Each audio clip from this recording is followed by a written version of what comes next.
हम मौजूद हैं सिवाय टोल प्लाजा पर। पहले तो आप मेरे पीछे ये पूरी लाइन देख सकते हैं। यहाँ पर किसानों ने धरना दिया हुआ है। उनका आपको पता ही है, उनकी मांग चल रही है कि कृषि कानूनों को रद्द किया जाए, जिसके फेवर में फिलहाल सरकार है और वो टस से मस नहीं हो रही है। लेकिन यहाँ पर एक बहुत समझने वाली बात है, जिसका विश्लेषण सौरभ भी मेरे साथ करेंगे। सौरभ पूरा जायजा लेकर आए हैं। सौरभ, पहले तो ये बताइए, आप वहाँ से आ रहे हैं, क्या नज़ारा है वहाँ का?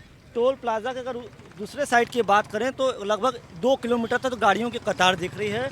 और टोल प्लाजा पे अभी जो स्थिति है, लोग ज्ञापन देना चाह रहे हैं प्रशासन के लोगों को। भारी पुलिस फोर्स भी यहाँ पे आई हुई है, प्रशासन के लोग हैं, आमने सामने की बातचीत चल रही है। और आप समझ सकते हैं चुनाव का माहौल है, तो थोड़ा सा इसमें राजनीतिकरण का भी थोड़ा सा माहौल देखने को मिल रहा है पूरे मामले में। एक चीज़ और है, अभी हमारी भानु प्रताप से बात हुई, आप भी तब मौजूद थे।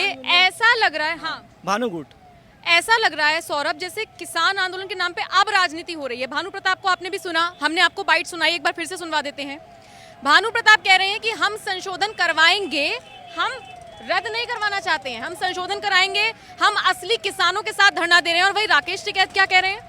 राकेश टिकैत भी पूरी तरीके से राजनीति कर रहे हैं। राकेश टिकैत की अब हालिया उनके बयानों को आप सुनिए तो उसमें कहाँ लग रहा है कि वो किसानों की बात कर रहे हैं, किसानों की बिजली के लिए बात कर रहे हैं, किसानों के कर्ज के लिए बात। अब तो पूरी तरीके से यूपी में राजनीति चल रही है। किसान आंदोलन पूरी तरीके से राजनीति का रूप ले लिया है। राकेश टिकैत की हर बयान जो है वो लग रहा है कि सीधे सीधे वो टारगेट कर रहे हैं। वो एक अलग पार्टी है और बीजेपी एक अलग पार्टी, जिससे वो चुनाव लड़ने मतलब जिसके विपक्ष में वो चुनाव लड़ेंगे। ओवैसी को चचा जान कह दिए हैं। जब उन्होंने योगी आदित्यनाथ ने कुशीनगर की जनसभा में अब्बा जान शब्द का इस्तेमाल किया, तो न कि समाजवादी पार्टी की तरफ से बड़े मंच पे कोई आके बोला या किसी और पार्टी की तरफ, लेकिन राकेश टिकैत मंच पे आ रहे हैं। और राकेश टिकैत पश्चिमी उत्तर प्रदेश से, जहां से वो अपने आप को मजबूत मानते हैं, वहां पे वो करे ओवैसी को चचा जान कह रहे हैं।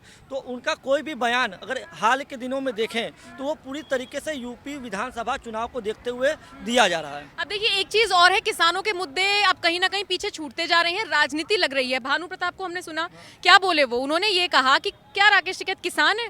किसान लग रहा है आपको? मतलब देखिए, अगर किसान है और फेवर की बात है तो आपको एक साथ एक मत में आगे आना चाहिए, लेकिन यहाँ दो फाड़ हो गई है। किसान पूरी तरह से अगर ये दोनों लोग अपने आप को किसान का नेता बताते हैं तो ये दोनों लोग अपना खुद का स्वार्थ देख रहे हैं। एक है कि मोदी जी को खुश करने के लिए बयान दे रहे हैं कि मैं संशोधन करा लूंगा, हाँ कॉन्फिडेंस है। पूरा मोर्च पे ताव दिया उन्होंने, कहा कि मैं संशोधन करा लूंगा, बिल माफ नहीं हो सकते, बिल माफ होंगे, बिल वापसी होगी तो और भी तमाम चीज 370 है, और इसका उन्होंने तर्क दिया। तो वो एक तरीके से जैसे उनके बातों को देख के लग रहा था कि वो बीजेपी के करीब होना चाहते हैं। और राकेश टिकैत हैं कि वो अलग तरीके से राजनीति कर रहे हैं। तो अब ये हकीकत, आपने बात सही कही कि पूरी तरीके से किसान के असली मुद्दे मंच के नीचे चले गए हैं और मंच के ऊपर से सिर्फ और सिर्फ राजनीति हो रही है।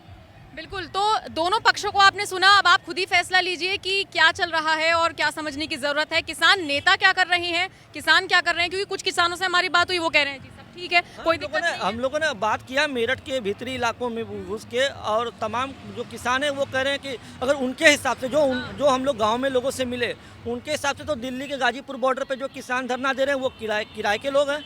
उनका कहने का मतलब है कि किसान तो कोरोना काल में भी सबसे ज़्यादा, अगर पूरे देश में लोग परेशान थे तो किसान सबसे ज़्यादा संतुष्ट था, क्योंकि उसके घर में राशन पानी है, वो तो शहर में लोगों को दे रहा था। और हाँ। मैंने अभी जिनसे बात की थी, वो जो किसान थे, उनका तो ये तक कहना था कि जो 8-10 महीने से धरना चल रहा है, उन्होंने किसी से पैसा नहीं लिया, खुद के पास, किसानों के पास खूब है। हाँ, वो तो बोल ही रहे कि कोई दिक्कत नहीं है। तो किसान का जो अभी आंदोलन चल रहा है, धरना चला, पूरी तरीके से अब राजनीतिक रूप लेता जा रहा है, सिर्फ और सिर्फ यूपी विधानसभा चुनाव को देखते हुए। और यूपी विधानसभा चुनावों के बाद भी क्या सारी चीजें रहती हैं, उससे पहले कुछ बदलाव होता है, ये देखना दिलचस्प होगा।